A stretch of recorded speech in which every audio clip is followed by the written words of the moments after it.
네, 다음으로 이제 심박동수를 보도록 할게요. 앞서서 본 것처럼 보시면은 심박출량에 영향을 미치는 것이 1의 박출량하고 그 다음에 심박동수였잖아요. 그럼 이제 심박동수에 영향을 미치는 걸 보도록 할게요. 자, 심박출량은 1회 박출량 감소하게 되면은, 즉 다시 말하면 스트로크 볼륨이 떨어지게 되면은 심박동수가 증가하면서 어떻게 돼요? 증가를 해주기 때문에 보상기전이 일어나게 돼요. 보상기전이, 즉 다시 말해서 스트로크 볼륨이 떨어지게 되면 보상기전으로 인해서 심박동수가 증가하게 되기 때문에 비교적으로 일정하게 유지를 시켜주게 됩니다. 하지만 심박동수가 증가를 하는데 분당 180회 이상으로 증가하게 되면 오히려 어떻게 돼요? 감소하게 됩니다. 심박출량이. 즉 다시 말해서 분당 180회를 뛴다는 것은 충분히 짜줘야지, 충분히 수축하고 충분히 이완을 해줘야 스트로크 볼륨이 증가하게 되는데요. 그 스트로크 볼륨이 증가하기 위해서는 일정한 횟수가 필요하단 말이에요. 근데 그 이상을 증가하게 되면 어떻게 돼요? 더 나가기 전에, 수축이 다 되기 전에 계속 짜주는 거예요. 그렇기 때문에 어떻게 돼요? 오히려 심박출량이 감소를 할 수 있게 되는 겁니다. 그래서 일정하게 유지하기 위해서 보상기전이 일어나게 되지만 분당 180회가 180회 이상으로 심박동수가 증가하게 되면은 오히려 심박출량이 감소하게 되더라. 그 다음에 심박동수에는 SA 노드에 분포되어져 있는 미주신경과 교감신경에 의해서 조절을 받게 됩니다. 자, 요 그림 기억하시나요?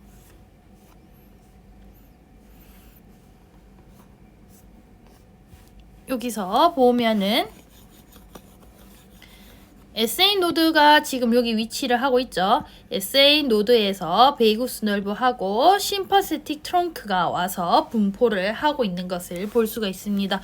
그래서 심파세틱 트렁크랑 베이구스 nerve에 의해서 심박동수가 조절이 일어나게 되는데요. 즉 다시 말해서 교감신경에 의해서는 박동수가 낮아지게 되고 교감신경에 의해서는 증가하게 됩니다. 그래서 심박동수에 영향을 미치는 요인은 교감신경하고 부교감신경이 되겠죠. 그래서 보시면은 심박출량에 영향을 미치는 것은 심박동수하고 1의 박출량인데 1의 박출량에는 정맥기관량하고 심근의 수축력, 그 다음에 심박동수에서는 자율신경계가 영향을 받게 되고 이로 인해서 심박출량이 조절이 되게 되더라. 이 외로 정맥기관에서 해당하는 것들이 여러 가지 종류가 있게 되는데 여러분들은 포인트적으로 보셨을 때 심박동수는 자율신경, 1의 박출량은 정맥기관, 심근수축력, 그 다음에 요 다양한 예시들, 요것들을 생각하시면 될 것 같습니다. 다음으로는 심박출량을 결정하는 인자가 있어요. 결정하는 인자. 요인 있고 결정 인자가 있게 되는데 전부하가 있고요. 후부하가 있습니다. 자, 전부하는 뭐냐면 심장이 수축하기 직전에 심근세포가 얼마나 커져 있는지 정도예요. 그래서 요거를 다른 말로 쉽게 생각하면은 심방에 유입되어져 있는 혈액량에서 의해서 결정되기 때문에 EDV에 영향을 주게 됩니다. 그래서 심장이 수축하기 직전에 심근세포의 신장 정도가 뭐에 의해서 결정나나요? 정맥 활류량이죠. 활류량이 들어온 양이 많아지게 되면 심근세포의 신장 정도가 어떻게 돼요? 늘어나겠죠. 근데 들어온 정맥 활류량이 감소하게 되면 신장 정도가 줄어들게 됩니다. 그래서 쉽게 생각하시면 전부하 이꼬르 정맥 활류량으로 생각하셔도 되세요. 이 정맥 활류량은 심방에 유입되어지는 혈액량에 의해서 결정이 되고 이 양은 EDV에 영향을 주게 됩니다. 그 다음에 심근의 수축력을 결정하는 인자는 뭐예요? 1회 심박출량을 결정시키게 됩니다. 그 다음에 후부하 같은 경우에는 심실이 혈액을 박출할 때에 극복해야 하는 압력을 뭐라 한다? 후부하라고 하게 됩니다.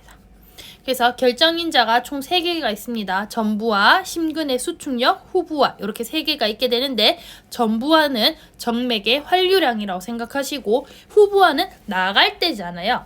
나갈 때이기 때문에 뭐다? 심실에서 혈액을 박출할 때 극복해야 되는 압력, 즉 다시 말해서 혈압을 후부하라고 생각하시면 될 것 같고요. 심근의 수축력 같은 경우에는 1회 심박출량, 스트로크 볼륨을 결정해주는 중요 인자라고 생각하시면 될 것 같습니다.